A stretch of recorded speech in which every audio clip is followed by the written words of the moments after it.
Sou o Dr. Matthew Strello. E eu sou a doutora Sofia Corrêa. Sejam bem-vindos e obrigado por se juntar a nós. Hoje vamos falar sobre a terapêutica da Covid-19.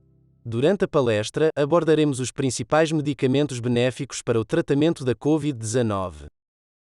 Para compreender os tratamentos, devemos reconhecer os diferentes estágios da doença da Covid-19. No início, a replicação viral, então os medicamentos mais eficazes são os antivirais. À medida que a doença progride, o corpo apresenta uma resposta inflamatória severa, de modo que os medicamentos mais eficazes nesse estágio são os imunomoduladores e os imunossupressores. Vamos começar abordando os imunomoduladores, pois eles estão mais amplamente disponíveis. Devemos usar esteroides, especificamente dexametasona, para pacientes com Covid-19? O ensaio de recuperação descobriu que há um benefício de mortalidade em dar esteroides a pacientes com Covid-19 hospitalizados que precisam de oxigênio suplementar ou ventilação mecânica. A dose é de 6 mg de dexametasona quarta ou por via oral, diariamente por até 10 dias. No entanto, esta é uma dose bastante baixa e pode não ser suficiente para pacientes com doença grave. Se 6 mg é uma dose mais baixa, quais são as doses mais altas que as pessoas estão usando? O ensaio de codexametasona descobriu que quando você aumenta a dosagem de dexametasona em pacientes ventilados mecanicamente com Covid-19 e síndrome do desconforto respiratório agudo, é seguro e diminui o número de dias no ventilador. A dosagem administrada foi de 20 mg dia por 5 dias, em seguida, 10 mg dia por 5 dias ou até a alta da UTI. Ao observar ambos os ensaios, então, devemos usar dexametasona 6 mg por dia para pacientes que precisam de oxigênio e em pacientes intubados e ventilados com SDRA, dar 6 a 20 mg por dia de dexametasona e reduzir a dose gradualmente conforme o paciente melhora. E quanto à metilprednisolona? Um pequeno estudo retrospectivo sugeriu que a metilprednisolona pode ser superior à dexametasona em pacientes ventilados e igualmente benéfica em pacientes que requerem oxigênio. A dose é de 1 mg kg, dia por 3 ou mais dias. E se a dexametasona não estiver disponível? Se a dexametasona não estiver disponível, use outro esteroide como metilprednisolona, betametasona, prednisona ou hidrocortisona. Ao administrar esteroides, existe alguma preocupação? Existem relatos de casos de esteroides que levam à síndrome de hiperinfecção por estrongiloides. Se o paciente apresentar alto risco de infecção de strongyloides, considere iniciar a ivermectina empírica antes de iniciar os esteroides. Podemos usar esteroides inalados? Um pequeno ensaio com 139 pacientes com Covid-19 ainda na fase inicial, tanto dentro quanto fora do hospital, mostrou que a administração precoce de budesonida inalada reduziu a necessidade de cuidados médicos de emergência em pacientes com Covid-19. Foi administrado 400 UG por dose. Os pacientes receberam 2 doses 2 vezes ao dia até a resolução dos sintomas.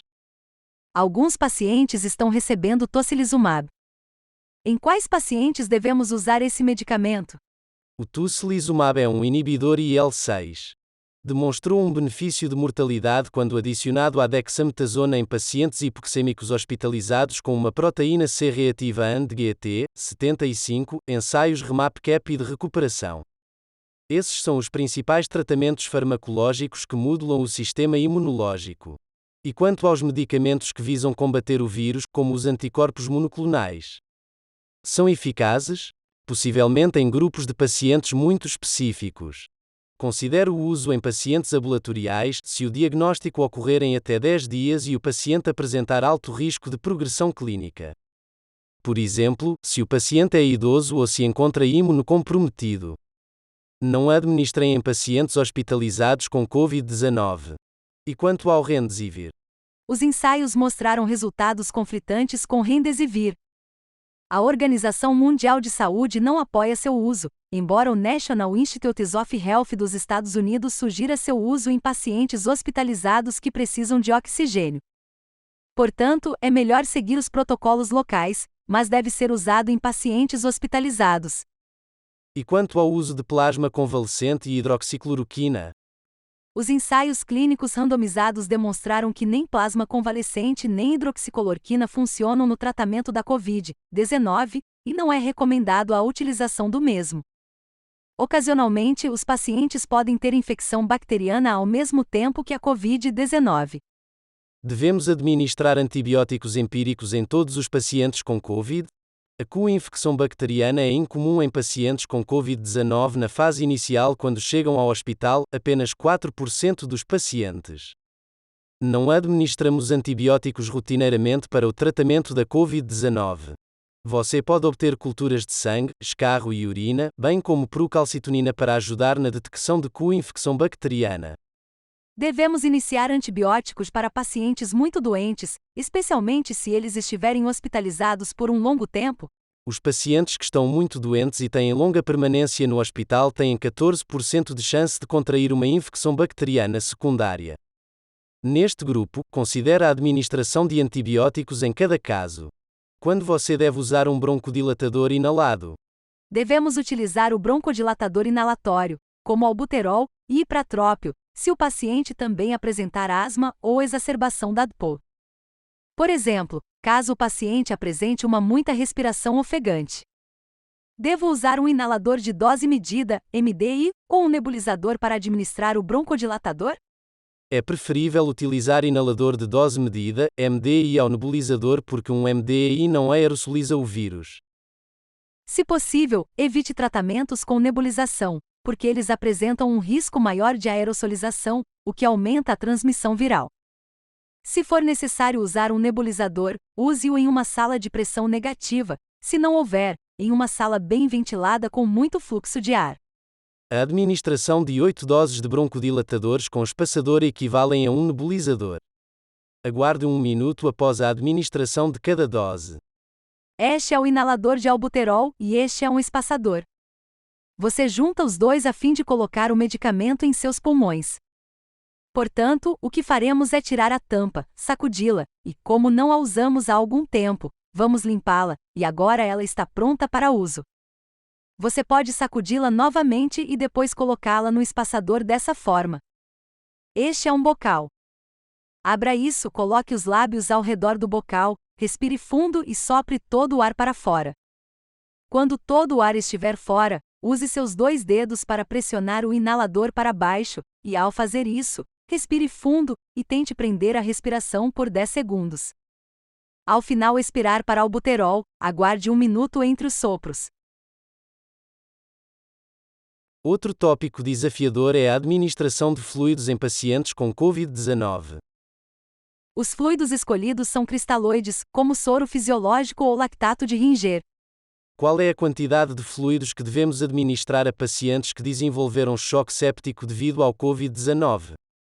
Lembre-se que o problema número 1 que observamos na Covid-19 é a insuficiência respiratória hipoxêmica, que pode piorar quando muitos líquidos são administrados. Comece administrando um bolus de fluido de 500 ml a 1 litro ao longo de 15 a 30 minutos. Em seguida, verifique a capacidade de resposta a fluidos, enchimento capilar, temperatura da pele, lactato, se disponível, estado mental. Se o seu paciente responde a fluidos, o que significa que parece estar melhorando, dê outro bolus de 500 ml a 1 litro durante 15 a 30 minutos.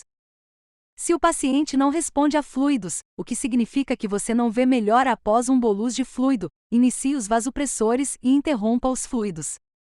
Temos uma apostila para ajudar a obter mais informações sobre vasopressores. Para o gerenciamento de fluidos pós-ressuscitação, almeje um volume normal de fluidos para seu paciente. Evite administrar fluidos contínuos para evitar uma sobrecarga de volume. Se o paciente tiver um balanço de fluidos positivo, considere diuréticos, por exemplo, Lasix. Em resumo, os medicamentos mais bem estudados e que reduzem a mortalidade são os esteroides. A dexametasona ou metilprednisolona devem ser usados para pacientes em oxigênio ou ventilados mecanicamente.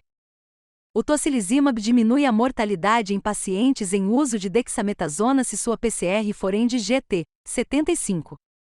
Considerem administrar remdesivir para pacientes hospitalizados, mas as evidências são fracas. Os anticorpos monoclonais podem ser usados em pacientes ambulatoriais de alto risco. Não use hidroxicloroquina, cloroquina ou plasma convalescente. Evite nebulizadores porque eles podem aerosolizar o vírus e espalhar a Covid-19. É importante reconhecer que o tratamento de Covid-19 muda frequentemente à medida que aprendemos mais. Muito obrigado.